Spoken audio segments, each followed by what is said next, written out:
Welcome into the Illini Inquirer podcast. It is Jeremy Warner, Joey Wagner. We are in the middle of our bowl preparations right before this, talking about when we're going down to Nashville, Tennessee, where we're going to stay. We got a lot of things to figure out because for the third time in 4 years, Illinois is going to a bowl game. Joey, I have not covered a lot of these. I mean, San Francisco was the first bowl game I covered on this beat. I didn't go to the 2014 Texas Bowl because I was just doing radio at the time. But this is becoming a normal thing where Illinois is not only in a bowl game, but in one of the better Big Ten bowl games. They'll play Tennessee on December 30th, 4:30 p.m. Central Time at Nissan Stadium, the home of the Tennessee Titans, another SEC opponent for Illinois. And I know, Joey, 8-4, it ain't 10-2 and in the college football playoff like some other Big Ten teams, but pretty good season and good matchup, fun matchup for Illinois here. Yeah, a couple storylines in that matchup, right? Storylines that we talked a good deal about last spring with Luke Altmaier and Tennessee. It's just another opportunity to go play an SEC team and see if you can carry some momentum into the offseason like you did a year ago. I understand, trust me, like you said, I understand where everybody wanted to be. You're not there, but it doesn't mean this is nothing for Illinois and what it could mean for them to just carry some buzz. 9-4 offseason sounds a little different than 8-5. You get some, you would get another win over an SEC team and trying to carry that in. So, yeah, it's becoming a thing under Brett Bielema. It's sustained success, as Josh Whitman had brought up basically every day since the day he hired Brett Bielema. Yeah. We're going to get the lowdown on the Vols from Ben McKee, Go Vols 24/7. This is becoming kind of a rivalry. Illinois has never played Tennessee in football, but basketball, they continue to play each other every year. And based on what you saw down in Nashville, Joey, I expect Illinois to show up pretty well. This is a destination for Illini fans, right? To go to Nashville, get away from the cold a little bit. It's not going to be exactly probably warm in Tennessee compared to like Florida, but still certainly going to be better than Chicagoland and Champaign and all of that. So this is a destination, place to go before New Year's, place to go after Christmas. And I think Illinois fans will show up because I think they're feeling, better about their program, even if they didn't reach that ultimate pinnacle. There's some good things that happened this year, and it's a great senior class to celebrate. I'm wondering to talk with Ben about where Tennessee feels about all of this because they came into the season actually ranked below Illinois, number 24. But obviously that's a program that has high expectations. They just fired their defensive coordinator, old Illini friend, old Illini assistant, Tim Banks. It's a year after he was in the Broyles Award finalist. So motivation is always interesting. But for the fan base, I think Illinois is going to be pretty motivated to go down and travel. Tennessee fans, like Nashville is not that far from Knoxville. Like how encouraged are they going to be to go there? Yeah, if this weekend showed us anything, and it's just, I guess, another data point. We've known Illinois fans travel really well for a while, but yeah, Nashville's a good spot to go. It's not like the New York levels of expensive. You're not going to, so you'll trade that in for like the warmth of Florida, but I think they'll be there in force. It was close to 50-50, honestly, at basketball. And I think there was some kind of sense in the crowd at basketball, like, whoa, they're here. And there's a lot of Illinois fans, and they're loud. They might be drunk. And they're having a good time here. And I think you'll see that for the bowl game. I mean, it's a weekend. It's not going to be 70 degrees, right? But it's a weekend in Nashville to go do your Broadway thing, go, kind of tour around the city, hang out in a little bit moderately better weather, and then go watch a football game at Nissan Stadium. Like, that's a pretty good destination. You can't get Florida every year, but Nashville's a nice, I don't know how you say consolation prize, but alternative. Yeah, absolutely. And kind of knew this would kind of be the destination. I thought LSU could potentially be the opponent. And just with all the change there, and their offense isn't very good, but their defense is pretty fierce. I thought that could have been a good matchup. But this matchup on paper, we'll dive into it more as we go along here, Joey. Two really good offenses, two defenses that had some issues. Now, Tennessee's defense was worse than Illinois, and that's why they're changing defensive coordinators even before the bowl game. Brett Bielema said yesterday he won't make any changes to his staff or doesn't expect any changes until after the bowl game. We'll dive into that here in a little bit, but two really high-powered offenses, a very different kind of offense, kind of the Art Briles style of offense here with Tennessee. They always seem to put up points no matter who the quarterback is, but offensively, if Illinois got Luke Altmaier under center, we'll talk about that here in a moment. I think Illinois can put up some points and find a way to score. So this could be a high-scoring matchup. But for me, Joe, it always seems to come down to a little bit of motivation because Tennessee certainly got some talent. They got some NFL players, but so does Illinois. And I do think Illinois and the players especially have some motivation in this game. And Josh Rimmon brought it up. We have a lot to play for. Brett Bielema talked about how much notoriety his program got, the buzz the program got. They got commitments soon after the Citrus Bowl, especially from those Orlando prospects after they beat South Carolina, the first ever SEC win for Illinois. So beating Tennessee, I think, is pretty meaningful for this program to get a 9th win potentially. First time that could ever happen, back-to-back seasons of 9 wins. To have the most wins over a 2-year span, 19, I think it would definitely put that mark where it's like, if you get to 9-4, beat Tennessee in a bowl game, this is a successful season, no matter if you came into the season with college football playoff expectations or not. Yeah, I think if you think of like the meme where it's like 2 guys on one side of the bus and one's really sad and he's looking out and it's like, you're here, and the other one's just so happy. Like, I think an overwhelming sense of Illinois fans are still on the, hey, we're happy to be 8-4 with a chance to go to 9-4, with a chance to win against an SEC team in a bowl game. That doesn't mean they're not looking at missed opportunity for what it could have been. It doesn't mean they're always going to be happy at 8-4 and on that side of kind of the meme, right? But I think you're still in that overwhelming phase where it's like, you know what? This program has stunk for a long time before this stretch. Like 8-4 with a chance to be 9-4 is a pretty cool opportunity here. And then that'll evolve and that'll change over time. But I don't know. I'm very interested to hear where Tennessee lands kind of on this level of which side of the meme are they on? Are they, I don't know that answer. The but dark cliff side, yeah. Yeah, but I do think there's still something there for Illinois just to keep pushing momentum forward. Like, this program is unquestionably on a massive upswing, and it has been, but you still want to stack as many of those moments as you can to keep building that up, even if it does become a little bit of the ho-hum norm after 4 years, 5 years, 6 years, whatever that looks like. That's a pretty solid norm to be at, and see if you can push it further than that. So yeah, I mean, I say the overwhelming majority of the fan base, but the loudest are the people who are like, this is awful. I can't even believe they're in Tennessee. Why can't you do what Indiana's doing? Yeah.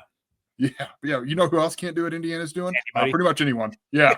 Yeah. It's really like kind of just a lightning in a bottle ordeal in Bloomington, and Indiana's a beneficiary of a really good hire and a really good coach. That doesn't mean if you're not doing what Indiana's doing that everything else is just kind of nothing. Like, that's still a significant thing that's happening for Illinois, and another point that Brett Bielema's got this thing going in a really good spot right now. Yeah, I asked Brett yesterday, like, what did that win mean last year for you? And what could this game mean? And I thought the great quote was, I think it takes people a while to get used to Illinois being good at football. I think because of that, the more we can sustain it, like Josh and I have talked about since I got here, that's probably the biggest deal. I think that's true. Like, if Illinois can beat Tennessee, listen, that's not the headline of the postseason. It's going to be the college football playoff, right? Those teams are going to get the most shine. But if people see Illinois beats Tennessee in a fun game like they beat them last year, people will be like, look what Brett Bielema's doing. That's a good Big Ten program. They're doing it in 3 or 4 years here. Like, we should start paying attention. That's a program that, is in that second tier, top half of the Big Ten. That's got a chance to really build something there. So while it's not the lightning in a bottle, it's not the sensation that Indiana is, it's a pretty remarkable thing that they're doing right now. Yeah, the thing I want to add is there's 2 things that happen. It's why you can, like, a guy like Brett Bielema can help continue to get spotlight or shine on his program, because he is Brett Bielema. He's a name in college football that people know, right? And he has been for a long time. So it's not just, oh, would you look at that? Who's coaching that? Like, he is going to get out there and find that light and ramp it up a couple notches to get it on him, because he's a name and he's a personality, and people, I think, broadly enjoy the guy. Like, they enjoy talking to him. They enjoy hearing him speak. That matters as you just try to get more attention on what you're right. doing. I hate to interrupt you, but like, Brett Bielema himself is a national brand, right? Like, and he helps Illinois become a little bit more of a national brand, because he will go on ESPN. He will go on this radio show or that radio show. He'll go on this podcast and promote his program. And it's something Illinois has needed, along with the wins, the guy who can be promoter, the guy who can be recruiter, Joey. And he's got that CEO package that Illinois has long needed. Yeah, the other thing I wanted to bring up is, like, this might be I don't know if this analogy makes sense. Like, when you're having so much success on a drive and you're just running it and running it and running it, you don't get bored with running it, right? Because your best success is continuing to run it. If you're a program, 8-4 is running it at 4 and 5 yards a clip. Don't get bored with that. Expect more. I hope you get a shot play later on in that drive, but also hope you don't get some crazy trickeration that ends in a turnover or a 10-yard loss. And those will happen over the course of time. But you can't get bored with 8-4. You can't accept it to be the only thing you're ever going to be happy with. But it's okay to just keep running the ball at 8-4 and hoping you get a chunk yard, that playoff bowl, right? Hopefully you can push yourself into that playoff tier once every, I don't know, don't put parameters on the year, but put yourself in that playoff tier when that time comes and you have that opportunity. And that's, again, we think this could have been a season with that opportunity. It didn't play out that way, but 8-4 is still 5 yards to carry, and you're chewing up a bunch of clock and doing winning things. Yeah, and I was just thinking, and I'm looking this up now, like December 30th doesn't feel like a busy day of bowl games. Like the 31st always feels really, really busy. So yeah, I mean, there's 3 bowl games that day.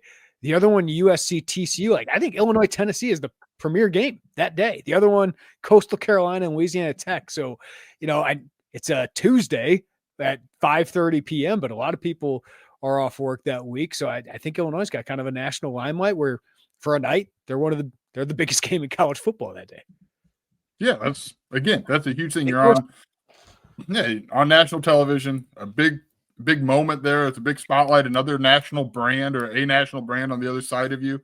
Team that's a good Tennessee team, a good offense. So I think it's a fun thing, man. And I don't want to make this like some sort of pod where come on, just be happy, because I understand where there's angst, but just don't overlook it, right? I think that's just kind of the big, long-winded way of saying this is a really big deal for Illinois. One play can change a season. One upset can silence a stadium. With every snap, the stakes get higher, and no one brings you closer to the action than DraftKings Sportsbook, the #1 sportsbook for live betting. From live betting to odds boosts and so much more, DraftKings Sportsbook has everything you need to stay in the action from kickoff to the final whistle. New customers, this one is for you. Bet just $5, and if your bet wins, you'll get paid out $300 in bonus bets instantly. Own every Saturday with DraftKings. Download the DraftKings Sportsbook app and use code Illini. That's code Illini to turn $5 into $300 in bonus bets if your bet wins. In partnership with DraftKings, the crown is yours. Gambling problem? Call 1-800-GAMBLER. In New York, call 877-8-HOPE-NY or text HOPE-NY. In Connecticut, help is available for problem gambling. Call 888-789-7777 or visit ccpg.org. Please play responsibly. On behalf of Boot Hill Casino and Resort in Kansas. Pass-through of per wager tax may apply in Illinois. 21 plus age and eligibility varies by jurisdiction. Void in Ontario. Restrictions apply. Bet must win to receive bonus bets, which expires in 7 days. Minimum odds required. For additional terms and responsible gaming resources, see dkng.co/audio. Limited time offer. Yeah, and I thought Josh Whitman hit it really well, talking about the senior send-off that this is. I mean, you think about the amalgamation of players that you have here with the guys who are kind of that class before Bielema was even hired, right? Josh Kreutz, Josh Geske, Miles Scott, Dylan Rosiak. 3 of those guys are 2-time team captains, right? Josh Geske is an all Big Ten player. Then you have Bielema's first recruiting class as Gabe Ackes, Hank Beatty, Matthew Bailey, guys who made and bought into this program before they won, before that 2022 season. And all of a sudden, they are key players, all Big Ten players for you. And then you get the transfers. I mean, Altmaier, we've talked about the offensive tackles, J.C. Davis, Melvin Priestley, Tanner Arkin, a 2-time team captain, toughness personified, and some other pieces like James Thompson this year. This is a cool moment for them to all be teammates for one more game, and to have this send off. It's a huge moment for them, and they deserve this, man. The impact they've made on this program is obviously huge. The big question is, does anybody choose not to play?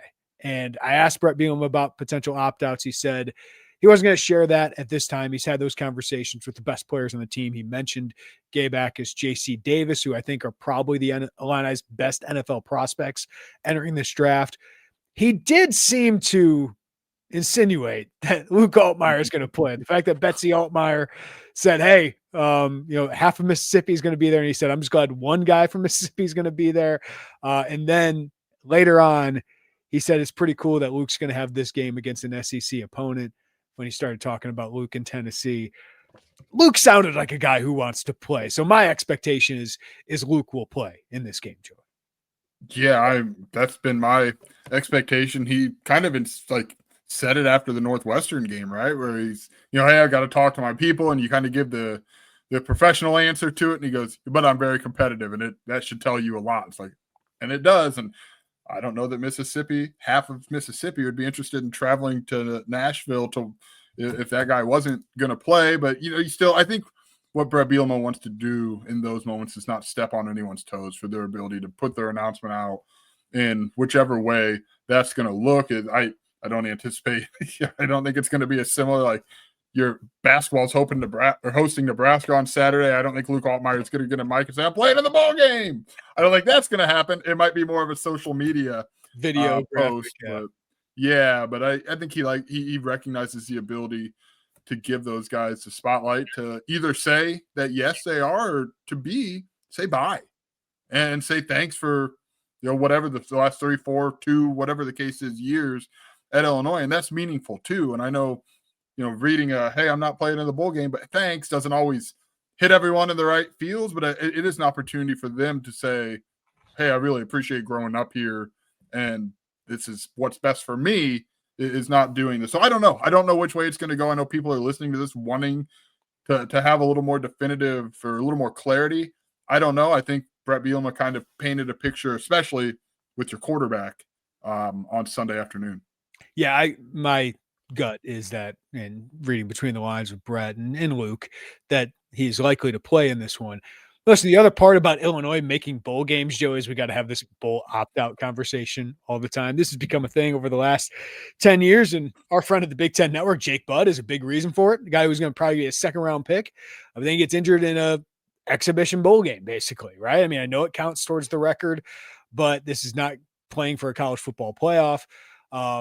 Who's the linebacker from Notre Dame that also got hurt? Jalen Smith. Smith, yeah. Yeah, he got hurt in one of these bowl games. So, listen, this is a risk reward for some of these guys, and I can't fault Devin Witherspoon for sitting out the bowl game. Why would he play in that game? Sidney Brown, Chase Brown. Listen, Illinois could really use those guys, especially Chase Brown. I think in that game they couldn't run the ball whatsoever. And then last couple of years ago, Pat Bryant opted out of the bowl game, ended up being okay for him. He was a 3rd-round draft pick. So you can not like this or whatever, but if a guy like Gabe Akis wants to sit out this bowl game, Joey, I have no freaking problem with it. That guy's a top 100 pick. Nothing he does in this game, I think, will help him. And I think there's something that could happen that could hurt him. So the risk reward for a guy like Gabe Akis, I think is pretty high risk compared to the reward. JC Davis could be in a similar feel. I don't know where he is expected to go in the draft, but he's a first team, all Big Ten tackle. I expect him to be drafted. Now, for guys like Altmaier, Melvin Priestley, do we put Matthew Bailey in there? I don't think Xavier Scott will play in this game, but Brett's kind of left that open. So there's some guys with some serious decisions to make. And I know fans don't like that, but this is what it is now, and I totally get it from their angle. Yeah, I do too. I get it. I don't have an issue with it. I mean, Devin Witherspoon, if he plays in that bowl game and gets hurt, is he still the number 5 overall pick? No. I mean, no. You know what's really valuable to your program? Having the number 5 overall pick, right? Like, I think that is the other side of it. I don't have a problem. I understand it. You're not chasing conference standings. You're not chasing a conference championship. You're not chasing a national championship. It is on your record, and I think that matters. Like, we can't sit here and say how big of a deal this is for the program and say, well, you get tonight. It does matter. It does matter for the Illinois program to get to that next level, but there's also a lot of money on the table for guys. So if you don't understand, like, if you don't like it, I get it. I totally get it. I don't agree, but I get it.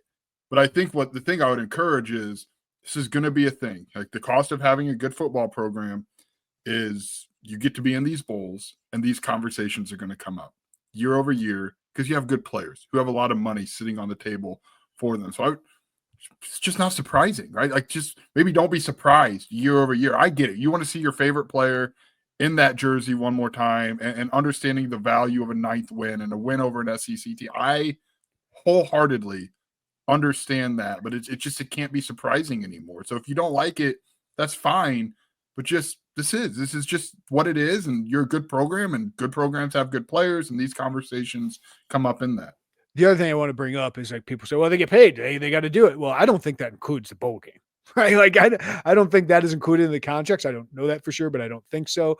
What I do know is you could give these guys more money to play in these games. Like that is a possibility. And I think Luke Altmaier is worth a lot of money for Illinois to play in this bowl game. So listen, I just think that's part of it now. And for these guys, I think it makes a lot of sense. You at least want some semblance of your team though, right? Like that would be very important to see. Tennessee's probably gonna have some opt-outs. They have some guys who are NFL prospects. One of their corners is gonna be a first-round pick, didn't even play this year because he was injured.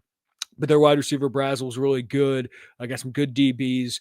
So they could have some guys who opt out in this game as well. It's going to be part of the entire process. When you get top 100 picks, that's what will happen. But that also opens up, Joey, opportunities for other players. And we've seen it. Xavier Scott and Matthew Bailey in the bowl game in 2022. That was like kind of their set off point towards what their careers have become. I thought last year with Hank Beatty was kind of just that liftoff moment for him.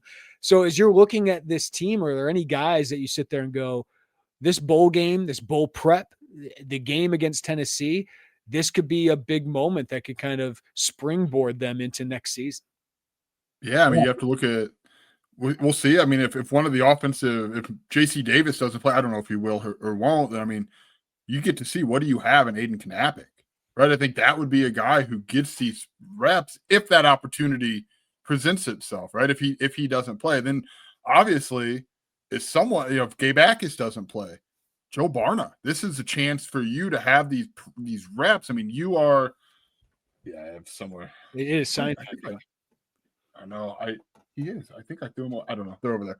But like this would be an opportunity for him to have those SEC, those reps against a really good opponent and a higher volume of those reps. I don't know. Like those two feel like the two that we're really talking about. Will they play or will they not play? But anyone else, I mean, you look at if there's another one, do you have a safety who is in that kind of that opportunity to rise and have those first team reps, those bowl game reps? I don't know.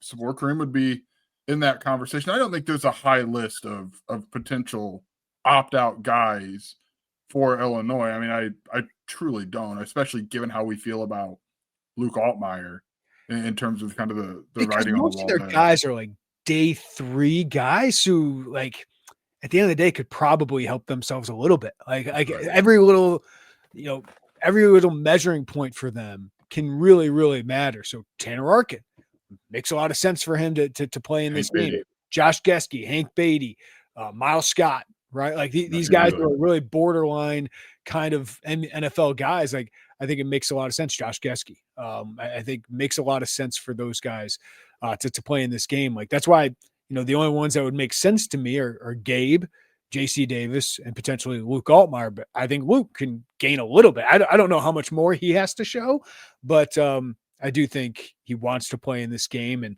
when we're separating quarterback 12 from 15 in an NFL draft, maybe this can help you. Yeah, I agree with all that. And it's also kind of crazy that Illinois is where Illinois is, where you don't have 3 or 4 top 100 picks that are really in this conversation of will they or won't they go and make that jump. So yeah, we'll see. I mean, I don't think it's as big a list as maybe some other teams certainly would have in this conversation, but yeah, I don't know, man. I get it. I get it for them. I get it. If in a week we come back here and we're saying, all right, now what does Illinois do without X or Y player in the bowl game? Hey, there's a lot of, I just want to hammer that point home one more. There's so much value for a program to have a top 100 pick. There's on the recruiting trail in the transfer portal, like that's good for Illinois. You're missing them for a game, and Chase Brown would have helped you probably win that, or at least have a better chance to win that ReliaQuest Bowl 3 years ago. So that you would have had more of the Sidney Brown, Devin Witherspoon. But man, now you can, there's no injury that happened, and to have those guys drafted where they were drafted. I know Chase went in the 5th round. Like that is a huge selling point for ex-transfer portal player who wants to know where he can go to be developed into a top 100 draft pick, and it's good for those guys to, dude, we're talking a couple $1 million more in your pocket, depending on where you're drafted. That is a big deal. I don't blame anyone for the opt-outs, man. I don't. I get it. It's a lot of money. It's a lot of money, man. It's so much money. The other guys I think could help themselves. Daniel Brown. I think when he's been on the field, he's been really impactful. It would not shock me if he's a starter next year. They need to add on the edges we've talked about. The other guys, Ethan Hampton and Carson Boyd, during practice, like this is time to get more reps to show this staff what you can do before they likely hit the transfer portal, add some competition. So I think there's some stuff there. And it's the same thing on that offensive line, Joey. Even if J.C. Davis and all 5 starters play in this game, or even if it's just 4 and Aiden Knappich gets an opportunity, I think it's huge these couple practices to show this staff, like, what can we do next year? Like, can I be a starter? Can they count on me next to Brandon Henderson to be a starter? So for like Brandon Hanson, TJ McMillan, the Knappich brothers, Eddie Turk, like I think there's a huge couple weeks for them to get these extra practices before Illinois goes in the portal. They've already added 3 JUCOs, 2 guys I think can start next year in Taylor and Mike Matalau. They're probably going to add more here. So if you want to make an impression that maybe I should be the guy going into spring that should have the starting spot, I think this is a big opportunity for them. Yeah, and the other thing I do think we should point out, you get 15 bowl practices. Not all 15 are going to be specifically game planning for Tennessee. Like, this is a chance for those guys in that 2, 2.5, 3 on the depth chart, wherever they are, 1.5 and 2s, guys who are just kind of on the fringe between 2 different spots there, to go in and rep your offense, to rep your defense, to show that you can operate at a high level within the confines of what your offense is asking of you, what your defense is asking of you, and not how best you can emulate a player on another team. And I think that is so meaningful. And that's why programs that are consistently in bowl games have a little bit more development acceleration, because you get 15 more practice. I would venture to guess there's going to be a little bit of Tennessee sprinkled in to all 15 of those. But I think it's going to be, when you get to the real hot and heavy Tennessee prep, I would imagine that's going to be 4 or 5 practices later in the month of December. Until then, that's a lot of ability to mold and to evaluate and to look and to impress. If you're some of these guys, I'm trying to think. I got one more. Remember? I got one more. Go ahead, because I'm trying. Yeah, go ahead. Braden Trimble. I think he's going to play a significant role next year. And Hank Beatty and Hudson Clement really don't need, and Colin Dixon, they really don't need a lot of practice leading into this bowl game. I'd like to see, Braden Trimble getting a lot of reps to prepare him for that role, because I think he's going to play a big role next year. I think they probably could have played him this year, but is Bielema thinking about not redshirting Hank Beatty and what that could have been like with one more year with him? So maybe it works out long term, but I think Braden Trimble's a guy that could get a lot of reps here and kind of vault him into the spring, whether it's with Carson Boyd, Ethan Hampton, or name your transfer quarterback here. Yeah, 100% agree. And I wonder if maybe they do try to, get a little bit in the playbook for Braden Trimble in Nashville and to give him that opportunity. Because I do think redshirt freshman Braden Trimble has quite the opportunity on Illinois in 2026. It seems to me like there was a guy a few years ago who kind of after the fact and after we learned, it's like, oh, he was really good in bowl prep last year. And I cannot for the life of me last year we had heard Amar Reynolds. That's another guy that could really help himself. I think Grant Bierman, I'd like to see him maybe play a little bit in the bowl game. That's another great opportunity. You can kind of, it's a nice wrap on these seniors, but it's also kind of gives you an opportunity to really look ahead. So getting some guys that maybe you didn't get in the season, because these games don't count against your eligibility, right? Like, I think that could be key. Kanena in 2022, he was one of the post-game ReliaQuest Bowl guys, and that felt like a springboard for him. Amar Reynolds maybe was who I was thinking of, but like Angelo McCollum would be in that conversation. I mean, young guys who are, again, fringe guys who are going to get more opportunities with those 1s or even the 2s, and you're not just in the kind of that back end Devo portion of practice. Like, these things matter quite a bit. You are not, I would have to say, I could probably say pretty comfortably, I don't think Illinois is going to physically stress the 1s a great deal until you get closer to the 30th. I mean, I'm not saying they're going to do nothing, but this is not going to be Yeah. 15 practices designated for them. Those guys are going to have their opportunities. That's why especially the next probably 10 or 14 days are going to be so important for those younger guys. Yeah. All right. Let's wrap up with a few quick other things. Coaching staff. I asked Brett Bielema how he feels about his staff, whether he feels the need to make any changes. And he basically said, I haven't really met a lot with my staff. They're going to have opportunities elsewhere. And he said some guys are, going through the process with some other obviously opportunities right now. Don't know what those are. I didn't dive into that, but he said, I want to have that open communication. So I'm not surprised. But he said, I don't foresee any changes before the bowl game. So that's a couple of weeks here, Joey. So while we see Tennessee making a big defensive coordinator change, we are not hearing that from the Illinois side of things. So what do you make of that? I make that almost no coaching staff stays whole from season to season, just almost none. I would expect some sort of change just because that's just how college football works with assistant coaches. I don't know who that's going to be. I'm not saying can I give a speculation that is complete speculation? Toledo just came open. If they didn't talk to Corey Parker, I would be shocked. Like a former Toledo assistant, a guy with recruiting ties all over that. Head coach, that's a big leap, but the MAC, who can you get? I think Corey Parker's a future guy that can be in head coaching opportunities. And I think he's a guy that might skip from, the coordinator spot to a head coach just because he's got that kind of personality. But that would not shock me, Joey, if that guy's getting those kind of looks. Yeah, I mean, if you want a coaching staff that other programs would like to poach, you got to pay to keep them, right? And you got to battle to keep them, but sure as heck beats guys that don't end up on another staff ever again. Like you'd prefer to have guys who are going to be around. So I don't know. I mean, there's always change in some capacity. If you need to hit the like I don't know what he's going to do. Defensive coordinator. That's what we're talking about, right? I mean, that's kind of the and obviously, Barry Lunny is still out there, and Southern Miss is open. Yeah, Coastal Carolina is open. Are those jobs that would intrigue him? I don't know. Would Illinois pay enough to keep him? Those are certain things. But yeah, like it is really about Aaron Henry because that's what people want to know about. I know some people want to know about offensive line coach. All those guys were made available to us at signing day. Maybe Brett's got a plan after the bowl game. He didn't fire Tony Peterson until January, didn't hire Barry Lunny until January. So I really don't have a good read, Joey, to be honest with you. Brett Bielema was doing a good job of not showing his hand here. Yeah, and I think you and I have had different moments over the last 3 months or 2 months or a month and a half where it's like, okay, I think this today, and then the next time you talk with Brett Bielema at a press conference, you leave and you think, did I have the wrong read on that? Or is he really, is there more here? I don't know. Like, I wish I had a better read because we want answers. People want answers. We want to be able to provide that. I don't know.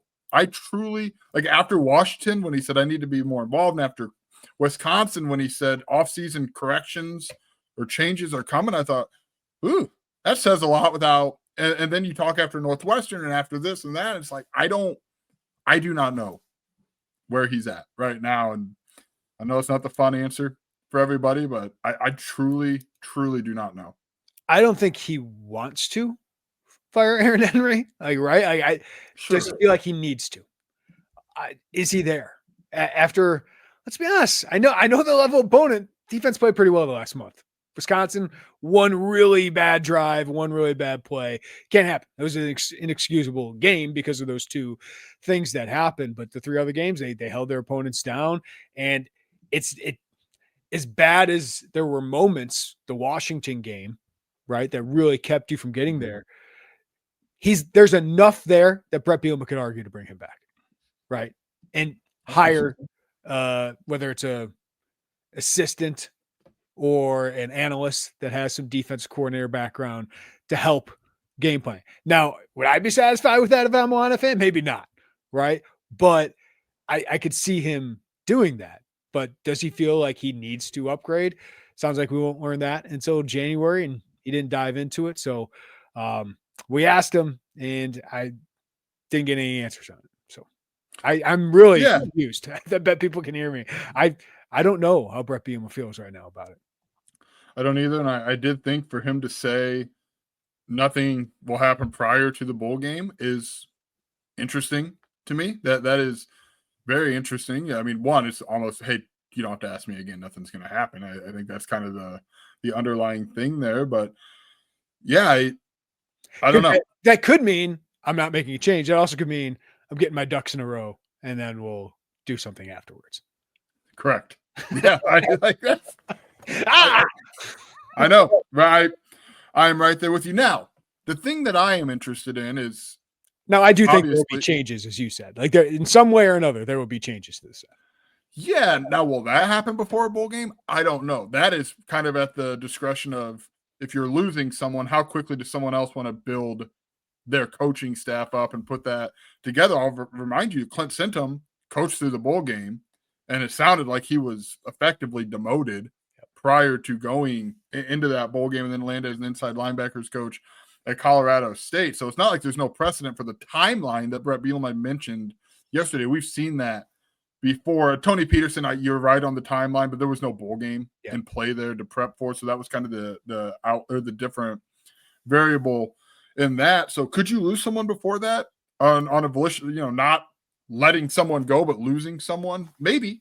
Yeah. I mean, if another staff wants to another coach wants to put their staff together, and that includes an Illinois staffer, maybe, or maybe there's an underlying, hey, hang on till the announcement until the first of the year. I don't know. And thinking back, this is his MO. Peterson wasn't until January. Andy Poo and Antonio Finellis, January. Right? Yeah, that those were no bowl games, so he could have waited. He could have done that. Yeah. When everyone else makes moves after, in the month of December, and he didn't. So, and some of that is probably waiting on NFL, so that you have the entire, NFL season to be done. So you have the entire, group of candidates that you can have. So you don't want to miss on anybody that could potentially be out there. Like I think of Charlie Bowen's going to be available in January, right? Like, somebody like that you have connections to that could be a good candidate. Maybe that we're not thinking about right now, but I think that's part of why Brett does this is, he wants to get through the bowl game, wait till January when the entire field of candidates is available to him. Yeah. And now the other side of that, you're going to lose candidates to new staff, and as new staffs put their, especially coordinator candidates, those typically happen pretty quickly for a new coaching staff, because those are two, forward-facing people on your coaching staff in terms of prominent, in front of a microphone, behind a microphone. So that there is a downside, I guess, to that, is you are going to lose potential guys in that mix. Doesn't mean you can't talk to a defensive coordinator candidate in the meantime, right? Yes, that is what I thought. Like if you're going with someone, like go with someone, I think there's probably a trust that, like, hey, we're going to keep this pretty quiet for a while, right? All right. If Illinois made a defensive coordinator change, who are the first two names we think about? Jim Knowles is available, and Jim Leonard. Jim Leonard's coaching for a potential AFC championship team, right? Like, so that, just to put it out there, like you could wait for Leonard then if you actually wanted to make a change, or you could already talk to Knowles right now. But those are all things you got to think about as they're putting this together. But I don't know where he's leading. I don't know where he's leaning. I did get just logic indicated to me that it wasn't going to happen before Wednesday. Any changes were not going to happen before signing day. And then I think as you looked at the schedule, I didn't think anything was going to happen prior to a bowl announcement, because you didn't want yesterday to be all about that in terms of a press conference. And then he gave us the rest of the timeline. So, I mean, we know the timeline. We just don't know the outcome. Yeah. All right. Last thing, just a few guys have announced their intentions to enter the transfer portal. Joey, no big surprises here. We've seen Trey Petty, barely dressed for the team this year. Was not a surprise that he intends to enter the transfer portal. Jeremiah Warren, who we expected to be in the rotation, kind of fell out of it with Eli Coonan rising, the nose tackle. So he got moved from that position, and with three guys ahead of him there. Easton Baker, good film at linebacker as a prospect, just tiny at the position for Illinois, and didn't ever break through after the injury he had. So no big surprises here so far. No, I thought Jeremiah Warren, like if you would have told me that before the season, that would have been the one that you're like, oh, okay. But then I think you saw the rotation played out. Is he a nose? Is he a 3? Is he a 4-eye? I think that's probably kind of feels like an Alex Bray line of, maybe a 4-man front probably fits him a little bit better from a physical standpoint in terms of what he's needed. But I thought he was going to have a bigger part in the rotation this year. But you get as you mentioned, Eli Coonan comes in. He's a big part of that. Angelo McCollum really, really steps up into a prominent role there. And, that's part of it. And in terms of roster building, roster managing in college football. And we know that I think there's going to be more. And that's just when that happens. I don't know. Do you get through the bowl game? Do you not? We'll see. But that's what it is. And Brett Bielema in the second bye week sounded like a guy who knew darn well there was going to be roster transition and churn. And, especially we've seen mostly for Brett, the bottom of the roster, that 2.5, 3 deep have been the ones that have transferred out. And you have a surprise. You have a Josh McCray in there every here and there. But for the most part, retention has been pretty good for Brett. Yeah, and I would expect that to mostly continue, but I could see a couple guys from the 2 deep going on to find a different role, especially when Illinois' got some guys coming in they feel good about. And, you talked about that, those guys that are beyond the 2 deep, like that's almost encouraged at this point, because if you're not producing and you're getting paid to play right now, Illinois' got to upgrade. And I think they're going to be very, very aggressive in upgrading in the transfer portal. So we'll keep up to date on that with the website. You can go check that out, IlliniInquirer.com. Joey has a transfer portal tracker that has all the information on the guys transferring out. Malik Elzy also on that list. So he left the team, and we knew that he was going to enter the transfer portal as well. But we'll keep you up to date on that. All right, we're going to catch up in a little bit with our Go Vols 24/7 guy, Ben McKee. But Joey Wagner, thanks as always, buddy. Appreciate you. Appreciate you, man. The holiday season can be so much fun around your loved ones, but it also can be stressful. Think about, what am I going to prepare for that holiday meal at home? What am I going to give that loved one for the perfect gift this holiday season? So whether you're setting an unforgettable gift or treating yourself to everyday perfection, Omaha Steaks delivers the world's best steak experience. Gift USDA certified tender steaks, juicy burgers, cozy and convenient comfort meals, and so much more. I'm telling you, Omaha sent me some of the steaks, some of the burgers, some of the beef franks as well. Those delicious, delicious hot dogs. They're some of the best, most tender meat you can get. And now during their cyber sale, you can get 50% off site-wide and an extra 20% off select favorites at omahasteaks.com. Don't miss the best deals of the season and exclusive limited time offers. Plus, our listeners get an extra $35 off with promo code Illini at checkout. That's $35 off with promo code Illini at checkout. Again, save big on unforgettable gifts with omahasteaks.com. Visit omahasteaks.com for 50% off site-wide and an extra 20% off select favorites during their cyber sale. And for an extra $35 off, use promo code Illini at checkout. That's omahasteaks.com, promo code Illini at checkout. Terms apply. See sites for details. One of my favorite things about waking up in the morning is coffee. And it's even better if you get it from Columbia Street Roastery. And the best thing to do around the holidays is give coffee. And they got a great way of doing that. Columbia Street Roastery, if you go to csrcoffee.com, they have a subscription box that you can get. Each month, Columbia Street sends you freshly roast coffee of 3 different half-pound bags. You can get from their flavored coffee box, their dark roast, their medium roast, their decaf box, and you can get a subscription for $25 per month. What a great way and what a great gift to give. Or if you want to get something for yourself, go to csrcoffee.com. Check out all their fall flavors, all their great brews, and they also have tea and hot cocoa. So go check them out at csrcoffee.com. And our listeners, you get 10% off your first order if you use the code GOILLINI2025. Again, go to csrcoffee.com. Get 10% off your first order with the code GOILLINI2025. You get free shipping on orders over $45. That's all at Columbia Street Roastery at csrcoffee.com.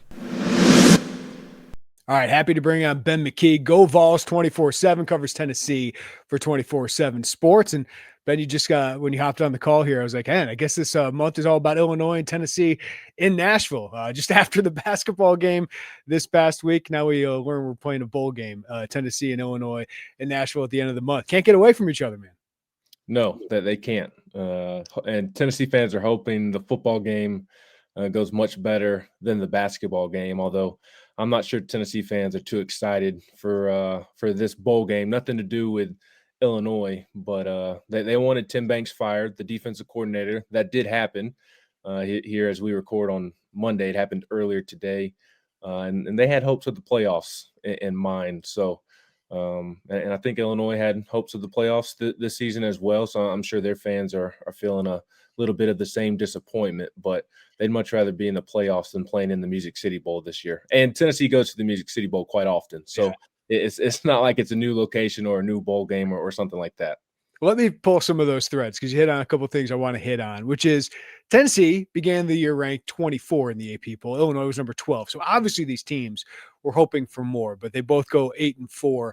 How did this season from the Tennessee side play out towards expectations entering the year? Well, 8-4. I think that Tennessee and Josh Heupel could have gotten away with not making the playoffs if it had beat Vanderbilt and gone 9-3. And look, that Vanderbilt team is better than Tennessee.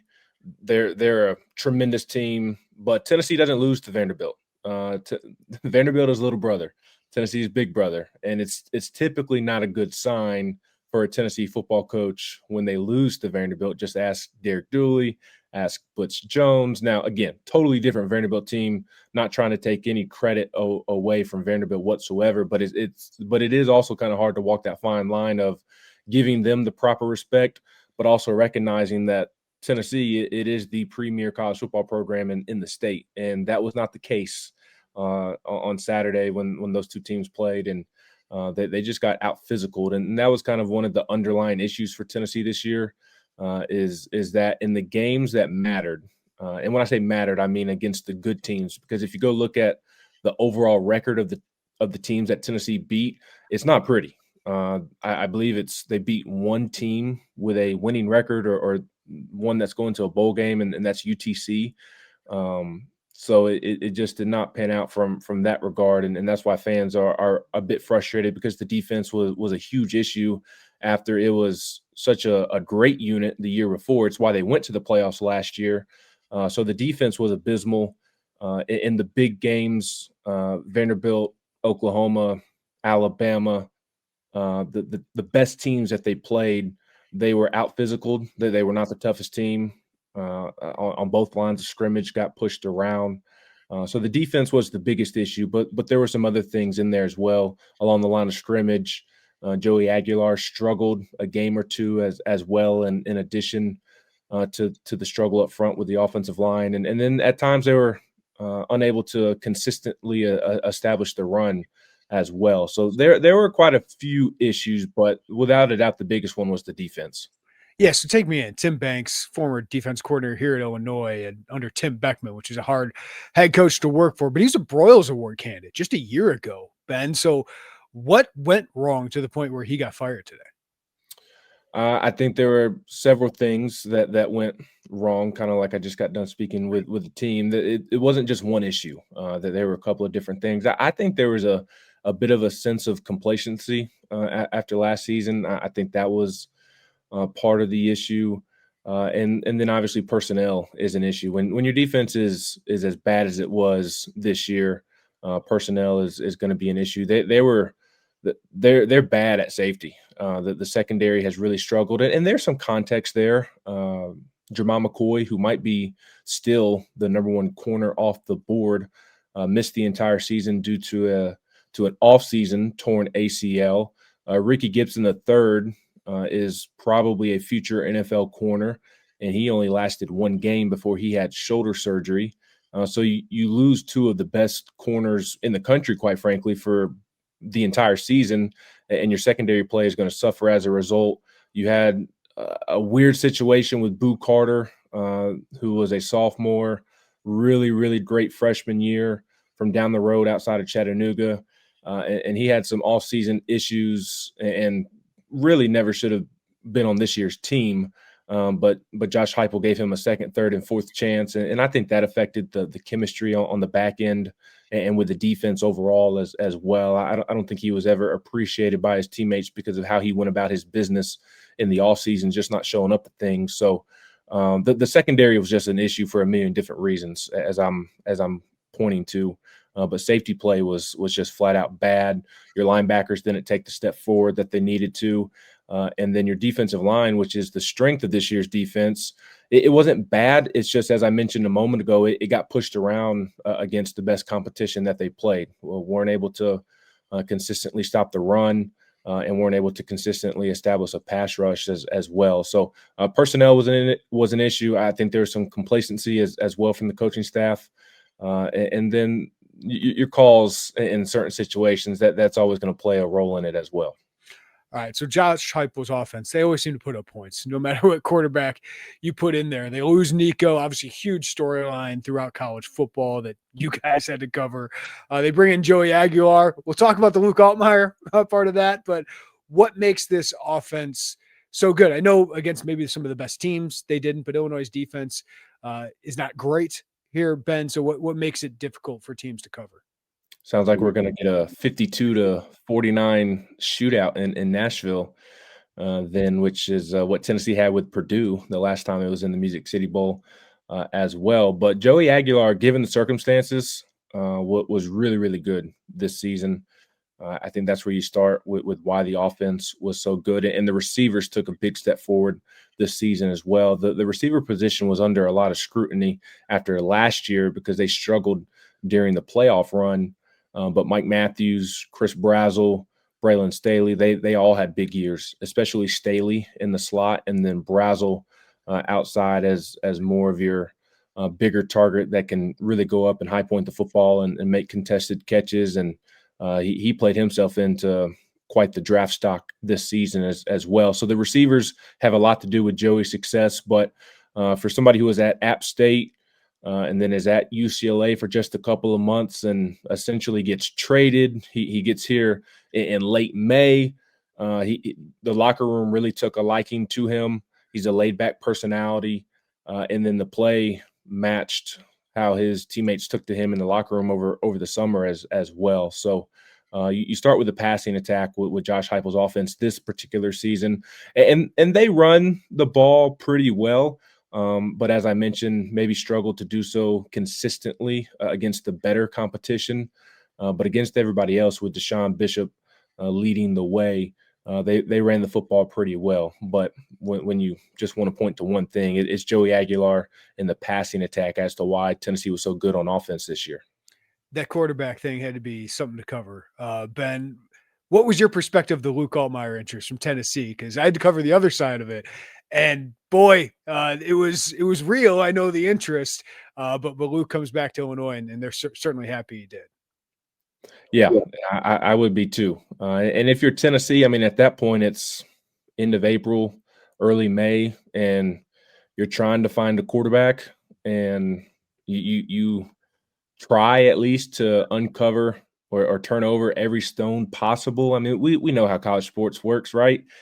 So it was nothing out of disrespect. I don't blame him. I don't blame him. Right. And I'm sure a lot of Illinois fans don't, even if it is annoying. I'd be annoyed too if I were an Illinois fan, if Tennessee was trying to come in and poach my outstanding quarterback. But I think at that point, Josh Heupel and Tennessee is just trying to uncover every stone possible. And Luke Altmaier at that point in time is I know he wasn't available, but you're hoping he is one of the best potential options, and it just didn't work out in that manner. They tried with a couple of other quarterbacks as well, but weren't able to really make anything happen outside of the Joey Aguilar deal. And of course, they were aided, ironically, with the Nico situation, pushing Joey out the door. So I think it was a sign of respect for Luke Altmaier and Illinois' program that Tennessee was maybe sniffing around. And I think that's how Illinois fans should look at it, is that means you've got a good quarterback on your hands. Yeah, and the fact that he passed up a lucrative offer says a lot about Luke too, and what he was accomplishing in Illinois, and the coaching staff, the relationship he built. All right, we've talked about opt-outs from Illinois' perspective. Gabe Ackus, a guy that Tennessee wanted out of high school. I think he could be one of the major guys. That wouldn't be a surprise if he opted out of this one. Sounds like Altmaier will play. We'll see if J.C. Davis, the offensive tackle, decides to opt out here. But how could opt-outs, if at all, affect Tennessee? I don't know if you know any of those answers quite yet. I doubt any of us do, but what do you see on that realm for Tennessee? I think the most obvious one is Chris Brazel, the receiver I talked about. He was somebody that I'll be honest, I kind of questioned coming into the season. He's in his second year with the program after transferring from Tulane after his freshman year, and it just did not click for him. His first season, which was last year as a true sophomore, just really struggled in the offense in his first year in the offense, and I thought he needed to be a more physically tough, quite frankly, if I'm being honest. And he was dealing with an injury early in fall camp to where we were midway through fall camp and he was still kind of going 50% through routes and kind of jogging through routes on air as he was dealing with that injury. So I didn't have high hopes for him this season, and he has blown those out the window to the point to where early in the season, I don't think that he will end up being this, or if he is still this, but guys like Todd McShay were talking about him as potentially the number one receiver based off of how he was playing early in the season for this upcoming draft. So he's the first one that comes to my mind is Chris Brazzell, the big-time receiver for Tennessee, because he's been phenomenal and he's made himself a lot of money this season. Outside of that, I don't know that there's any obvious ones. Joey Aguilar is going to play in the bowl. I'd be stunned if he didn't play because he's not somebody that's going to be a high-round draft pick to begin with, and he probably needs the tape. If he didn't play, I think it would be because Tennessee went with a youth movement and we're trying to get a look at the young quarterbacks with George McIntyre. But I think they owe it to Joey to allow him to play, and I'd be stunned if they didn't let him play in that regard. Maybe Lance Hurd, the left tackle, who's had a pretty solid year and has a decision to make about his NFL future. It's not a yes really either way to going or staying. But I guess if he made that decision to leave, he is one that could opt out. Tennessee's left tackle for what has been a solid offensive line. That's really it on offense. And on defense, I mean, they were so bad this year that it would be Jermon McCoy, who hasn't played this year anyways because of the torn ACL. He would be the guy to sit out this bowl game because of his draft stock. But outside of him, they don't have a guy with tremendous draft stock to where it would be risky for them to play, which is part of the reason they went 8-4 and were terrible on defense this season. Well, Ben, I always think motivation has a huge impact on bowl games. What team really, really, really wants to be there? How motivated do you expect Tennessee to be? Yeah, I honestly don't know, and I'm not trying to give you a cop-out answer, but I mentioned that loss to Vanderbilt to where they had a real chance to salvage as best you can, not making the playoffs by still going 9-3, by knocking off your rival, spoiling their season, and truly eliminating them from the playoffs at that point in time. But instead, despite jumping out to an early lead, you let little brother come in and big brother you and bully you, and you just sat there and took it and didn't do anything about it. And allowed Diego Pavia to strike 1,000 Heisman poses on your field, in your stadium on senior day. So was that a result of Tennessee just being an average football team and Vanderbilt having much better personnel? Or was that Tennessee folded easily because they weren't going to make the playoffs and that they were just ready to go to the house? So that's kind of why I say I don't know. I think that they will show up, whoever is playing in the game, I think they will show up ready to play because that hasn't typically been an issue under Josh Heupel. He typically does a good job of at least mentally having his football team ready to play. The week before, they went to Florida and won in the Swamp for the first time since 2003. And I know it was a bad Florida team, but I've seen bad Florida teams beat better Tennessee teams. So they were able to bounce back from the frustrating Oklahoma loss that put them out of the playoffs. Tennessee, that is. So he still was able to get his team up for the Florida game in the Swamp.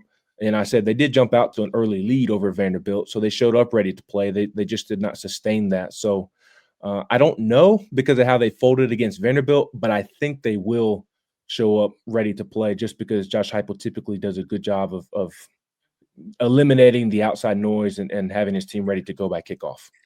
We saw Illinois really show up in Nashville for hoops this past weekend, Ben. So this is a destination for people in Illinois. I know it's not Florida, not going to be 80 degrees or 70 degrees in Nashville probably on December 30th, but this is a nice weekend to get away, go down to Nashville. What do you expect from Vols fans in this game? Short drive for them, but as you said, Music City Bowl, probably kind of they're used to this kind of thing. So what do you expect from Vols fans in Nashville on the 30th? Yeah, I think they will reluctantly show up, just because it's like it's still Tennessee football at the end of the day, and this is the 13th game of the year, but you only have 12 per year guaranteed, and Tennessee football is most people's first passion around here, and again, you kind of sit around all year waiting on Tennessee to play. So I think reluctantly they will show up just because you only get to play 12 or 13 games a year. That they will do so with their gripes. Maybe not as much now that Tim Banks has been let go and they don't have to watch him coach again. But I think they'll show up. I don't think that they'll show up overwhelmingly. I don't think it's gonna, just because it's in the state of Tennessee or in Nashville, it's gonna be 70-30 Tennessee. I don't think it'll be the case. That will be the case at all. I think it'll be probably similar to the basketball game, to where I was at the basketball game on Saturday night, and I thought it was 50-50, maybe 55-45 Illinois. But I was also sitting right in the Illinois section, so we were in the thick of it. The media were as Illinois was making its run, and it may have sounded louder than it was, but it was around 50-50 is my point, and I wouldn't be surprised to see that, because it sounds like Illinois is going to travel really well for this bowl game. And as I mentioned, I do think that even though Tennessee fans are frustrated and disappointed heading into the offseason, I think they'll still show up, because it's still Tennessee football at the end of the day. And I know that the one thing I do know is that there's going to be a lot of orange in the crowd. That's the only thing I do know. Ben, before we let you go, for Illinois, the last 15 minutes of that game against Tennessee, I thought were really big response for them after losing to UConn. They finally kind of matched Tennessee's physicality in that final stretch, and obviously they have some talented offensive players. What was the flip side of Tennessee? Third straight loss for them. What was kind of the reaction to that game? Yeah, really frustrated. And from Rick Barnes' standpoint, he was frustrated because he says that what they are doing in practice is not translating to the game. They talk about this, they talk about that, they go over this detail, they go over that detail, and it's not translating to the game for whatever reason. So he seems a bit mystified. He seems that, or he says that his team just doesn't know how to win yet, which makes sense, right? It's still early December. He has 11 newcomers, and the two go-to guys on this team, one is a five-star Nate Ament, who did not play well against Illinois, but he's still learning. He was more of a 4 in high school. Now he's more on the perimeter exclusively. And as Rick said after the game, he's kind of learning to exclusively play on the perimeter. And I think the physical Illinois team really battered and bruised him. But he's supposed to be one of your go-to guys, and he's learning right now. Jacoby Gillespie comes over from Maryland and is learning to play point guard for Rick Barnes. So he's learning right now. And then you have all these other new pieces as well that are trying to figure out where they fit in. So for Tennessee, you're frustrated that offensively you're a bit sloppy with some turnovers, and you're not able to, at least on Saturday night, make the bunnies. That was the big thing Saturday night. I counted 11 of 22 on layups, and I think they finished 8 of 18 on free throws. And then you allow your defense to slip down the stretch, despite really winning the boards by a significant amount. So that was the frustration on Rick Barnes' end, is that they're not translating what they're doing in practice to the games, and he's kind of mystified because they'll even go over it in timeouts, and it's just not translating on the floor. And I think it's a byproduct of those players that I mentioned, just trying to learn in this new situation that they're in. Well, Ben McKee, Go Vols 24/7. Check out all the latest on Tennessee there. Those guys got it covered for you.